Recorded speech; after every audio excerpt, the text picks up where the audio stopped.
But it's a wonderful career to go abroad, and to have on a personal level, it's a wonderful life experience. So being an attorney can be a grind, and I don't know if anyone's even thinking about going to law school. I don't want to dissuade you right now, but being an associate in a big law firm especially, it's a tough career, and there's a high washout rate, and you have to sacrifice a lot of personal things. However, the things that it enables you to do are really great. So I would never have been able to live in Japan. And our office was in Roppongi Hills, it's a very trendy building, and people always reacted very nicely when I said, "Oh, I'm going to Roppongi Hills." So they're like, "Oh my gosh," and I'm like, "Oh, it's nothing."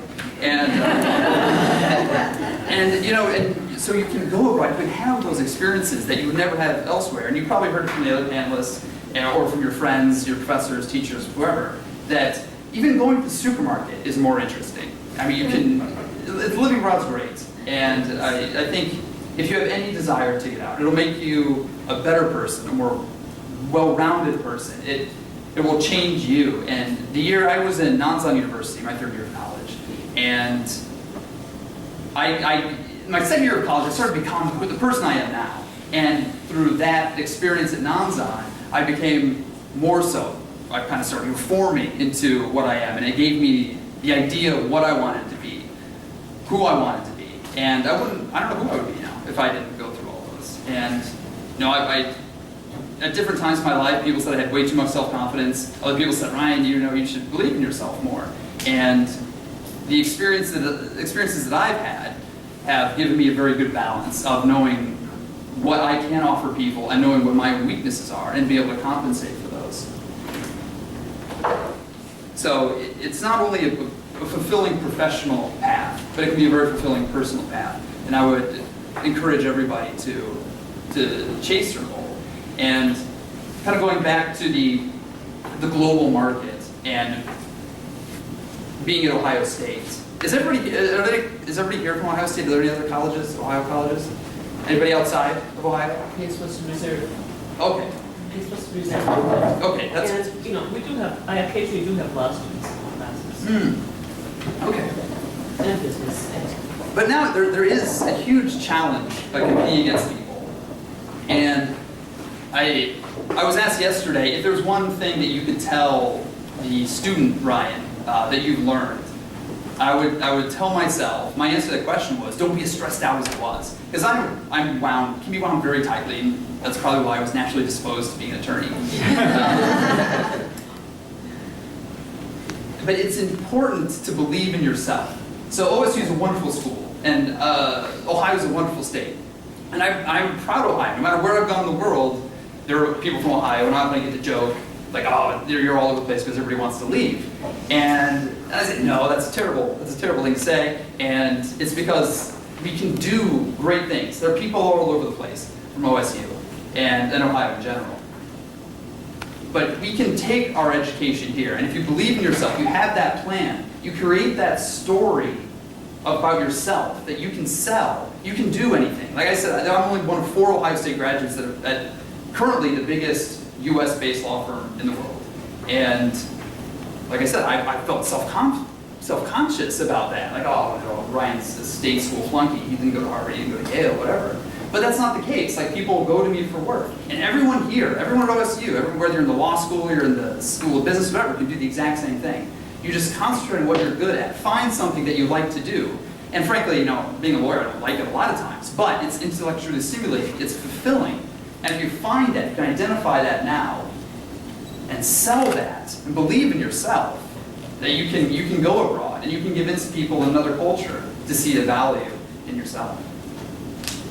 And we have one question on here about what is most interesting or challenging in Japan. And I won't say what's most challenging, but the last thing I'll say is kind of a downer. But the bureaucracy is what I would say is most difficult about living in Japan. Handling just the constant. Oh, so this is a very archetypal story. I think it shows it's the epitome of dealing with some things. So when you work in finance in Japan, you have to do with the Kanto Finance Bureau, and you have to turn in like securities reports, things like that. And that bureau will literally, well, the Japanese version of crossing every T and dotting every I. I mean, it's amazing. You think, why is the government paying these people to look at these tiny, tiny issues that have no bearing on real life, no practical value? But then they miss these giant issues. I mean, it's really losing the forest for the trees. And I found that it's a very consistent thing. So that's probably one of the biggest headaches that I've experienced. And one of the other kind of interesting facets of working abroad is being that bridge between American companies and Japanese companies. So one thing that we often have to tell people is things don't happen quickly, and you have to be used to that. And one of the most common pieces of advice is you say you just go with the flow. You have to work with the people that are given to you, and you can't go around them. So oftentimes, we have clients say, I talked to the group, and they said yes, but they were kind of vague, and then they said no, and I don't understand what's happening.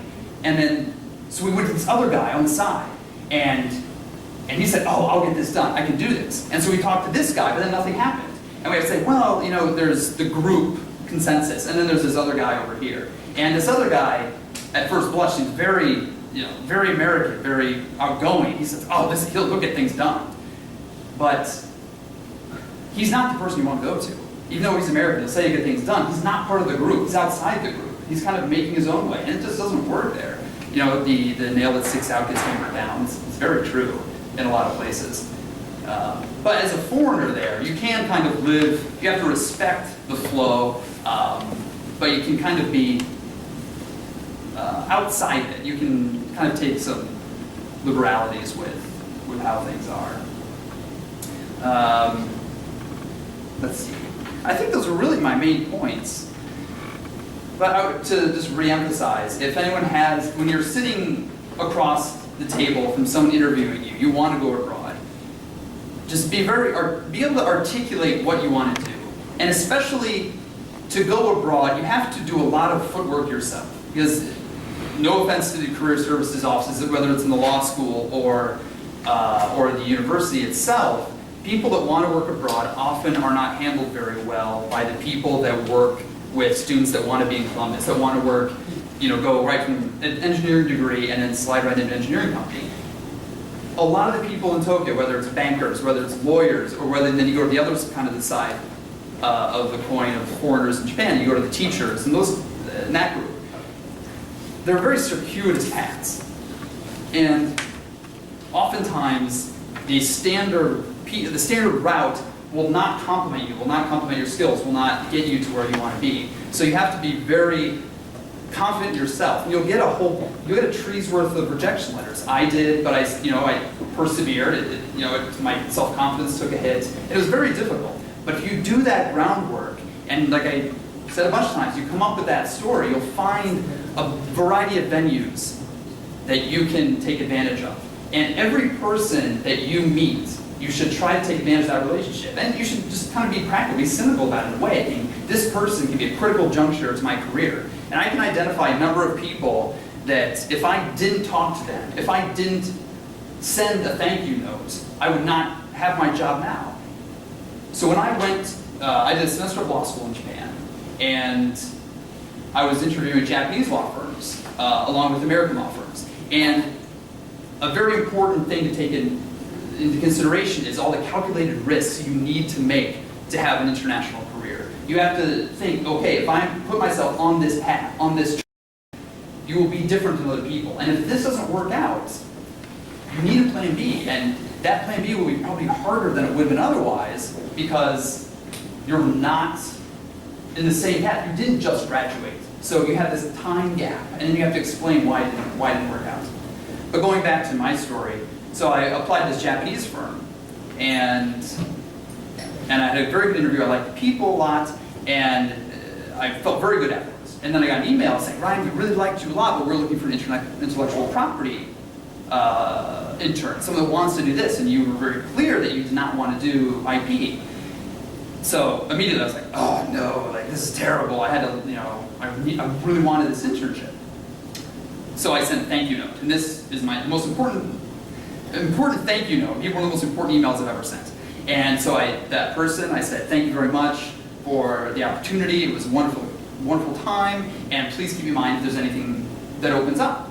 So she wrote back and said, well, actually, Ryan, we have the US firm we work with, Morgan, Lewis & Bockius, and we think you would be a wonderful fit there. So they sent my resume over to Morgan Lewis. And I was in Tokyo at that time, that summer, to interview for jobs, and which was very risky given how you applied normally for legal jobs. And I knew it was a very calculated risk. I mean, this is a career I want. This is the only way I'll get in front of people that can hire me. And so I interviewed there, and they really liked me. I worked there as a summer associate, and then they recommended me, and I got hired by our New York office. And if I didn't just put myself out there every time, take those calculated risks, and it's not recklessness, it's very calculated. You have to balance what you want to do and what you can do, and be cognizant of the risks or the possible effects of failure. But if you put yourself out there like that, everything can work out. It can be a wonderful experience, and your whole life will change. So always keep in mind, the worst thing that people can do is say no to you, and it's not going to be a big issue. You'll probably never see them again. And so it may be uncomfortable, it may be tough, but put yourself out there, come up with a plan, and sell yourself, and try at every juncture to get another approval, another line on your resume. And there's no reason why you can't have the career you've always wanted. Okay.